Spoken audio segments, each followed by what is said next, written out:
Hi friends, good evening. మా husband అయితే బయటికి వెళ్ళాడండి. వస్తూ వస్తూ ఊరికే రాడు. సో వేడి వేడి బజ్జీస్ తెచ్చాడు. ఏమేమి తెచ్చాడో మీకు చూపిస్తాను, చూసేయండి. మైసూర్ బోండా, ఆలూ బజ్జీ, ఆకుకూర బజ్జీ, మిరపకాయ బజ్జీ చాలా హాట్గా ఉన్నాయండి, స్పైసీగా ఉన్నాయి.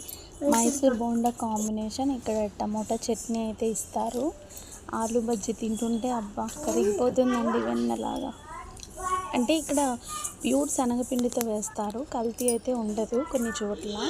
సో మా ఆయన అక్కడే తెస్తారనమాట. టేస్ట్ అయితే అదిరిపోయింది. ఆకుకూర బజ్జీ కూడా చాలా బాగుంది ఫ్రెండ్స్.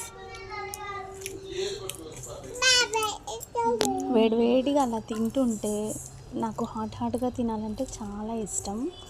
ఇంకా మిరపకాయ బజ్జీ అయితే చాలా స్పైసీగా ఉన్నా కూడా అస్సలు వదిలిపెట్టాను నేనైతే.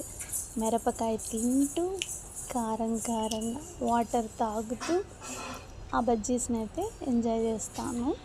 కంపల్సరీ మిరపకాయ వదిలిపెట్టకుండా అయితే నేను తినేస్తాను. ఎంత కారం ఉన్నా సరే అస్సలు వదిలిపెట్టను, ఇష్టంగా తింటాను. మిరపకాయ బజ్జీ అంటే ఇలా వేడివేడిగా ఉంటే ఇంకా తినాలనిపిస్తుంది నాకైతే. మా వీడియో నచ్చినట్లయితే లైక్ చేయండి, సబ్స్క్రైబ్ చేసుకోవడం మాత్రం మర్చిపోద్దండి. Bye bye.